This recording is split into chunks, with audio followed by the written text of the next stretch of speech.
বাছা সালমারু কাহিলা মাছুনাই লঙ্কে বেখন সাতলে বিভেদের রাজনীতি গোটা দেশে যেমন তারা করে থাকেন, আমাদের রাজ্যেও সেটাকে প্রতিষ্ঠিত করবার চেষ্টা করছে।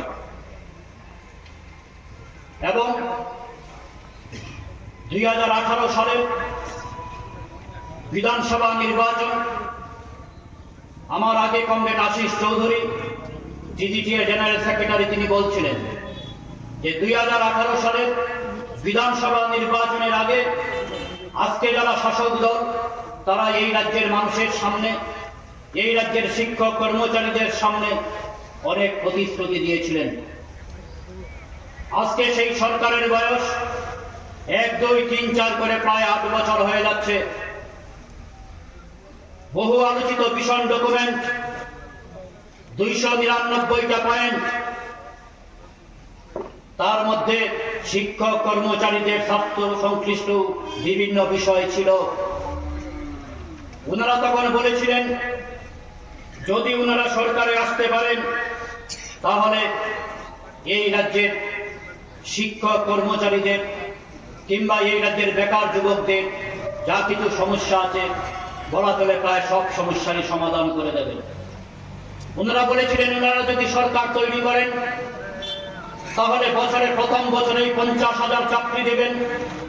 পূর্বতন বামফ্রন্ট সরকারের সময় নাকি 50,000-এর মতো শূন্যপদ, সেই শূন্যপদগুলি তারা পূরণ করবেন প্রথম ক্যাবিনেট মিটিংয়ে সিদ্ধান্ত নিয়ে। যদিও আমরা বলেছিলাম না, পূর্বতন বামফ্রন্ট সরকারের সময় শূন্যপদের সংখ্যা এতটা ছিল না। 50,000 তো দূরের কথা, তার অর্ধেকও ছিল না। কিন্তু সেই দিন তারা গোটা রাজ্যে এইভাবে প্রচার করেছিলেন এবং তারা সরকারে আসলে পরে প্রথম বছরে 50,000, তারপরে প্রতি বছর 1 লক্ষ করে বেকারের চাকরি হবে। সরকারি তথ্য কোন কথা বলে? এই সময় আমাদের রাজ্যের শিক্ষক কর্মচারীদের সংখ্যা দিনের পর দিন কমছে। যখন বিভিন্ন দপ্তরে আমরা বিভিন্ন সমস্যা নিয়ে যাই, ডেপুটেশনে যাই, কথা বলবার চেষ্টা করি, আধিকারিকরা প্রায় সব ক্ষেত্রেই একটা কথা বলে থাকেন যে স্টাফ কোথায়, ম্যান পাওয়ার কম।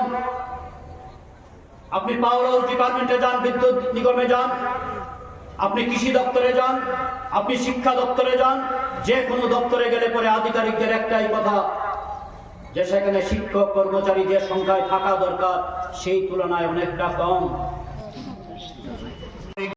তবে আমরা